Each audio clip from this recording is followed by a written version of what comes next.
नमस्ते. आपण पाहत आहात ग्रामविकास ई सेवा चॅनल. माहिती देण्यापूर्वी आपण चॅनलला सबस्क्राईब केले नसल्यास सबस्क्राईब करून घ्या, जेणेकरून दररोज नवीन विषयांची माहिती मिळणे सोपे होईल. तर आज आपण बघणार आहोत मायक्रोसॉफ्ट एक्सेल मध्ये एखादी शीट ही प्रोटेक्ट कशी करायची. एखादी शीट प्रोटेक्ट करायची असेल तर त्यासाठी आपण मायक्रोसॉफ्ट एक्सेल ओपन करा.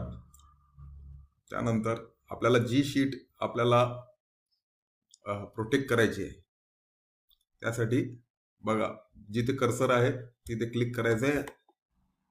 इथे आपण सिलेक्ट केल्यानंतर राईट क्लिक करायचं आहे, फॉर्मॅट सेल. त्याच्यानंतर प्रोटेक्शन आहे, प्रोटेक्शन टॅब दिसतोय आपल्याला. त्यानंतर आपण लॉक सेलवर क्लिक करायचं आहे, ओके म्हणायचं आहे. त्यानंतर आपण रिव्ह्यू टॅबवर क्लिक करायचं आहे, वर त्यातील प्रोटेक्ट शीटवर क्लिक करायचं आहे. इथे प्रोटेक्ट शीटवर क्लिक केल्यानंतर इथे आपल्याला तो पासवर्ड मागतोय. इथे आपण आपल्याला हवा तो पासवर्ड आपण इथे एंटर करायचा आहे. पुन्हा तोच पासवर्ड इथे री एंटर करायचा आहे. आता आपण बघूया, आपण शीट प्रोटेक्ट केल्यानंतर कुठे आपली डाटा एंट्री होऊ शकते का बघा. कुठेही आपण डाटा एंट्री करण्याचा प्रयत्न केला तर आपली डाटा एंट्री होणार नाही. थोडक्यात प्रोटेक्ट शीटचा फायदा असा आहे, शीट प्रोटेक्ट केल्यामुळे जो आपला डाटा आहे तो डाटा कोणीही डिलीट अथवा त्यात कुठल्याही पद्धतीचं मॉडिफिकेशन करू शकत नाही.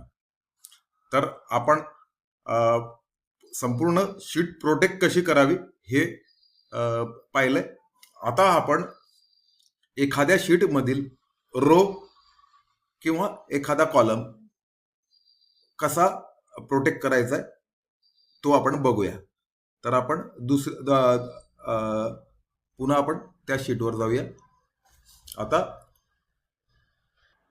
आता आपल्याला जिथे हा येलो रंग आहे तो डाटा एंट्रीचा भाग आपण समजूया. जे व्हाईट आहे त्यालाच आपण प्रोटेक्शन अप्लाय करूया. किंवा बघा, हे बाजूला आपल्याला जे आउटपुट मिळालेलं आहे ह्या आउटपुट मध्ये कुठलाही बदल होऊ नये असं जर का आपल्याला आवश्यक असेल तर आपण याला प्रोटेक्शन कसं करायचंय ते आपण बघूया. आता ज्या सेल किंवा ज्या रोला आपल्याला प्रोटेक्शन अप्लाय करायचं आहे तेवढेच कॉलम आपण किंवा तेवढेच रो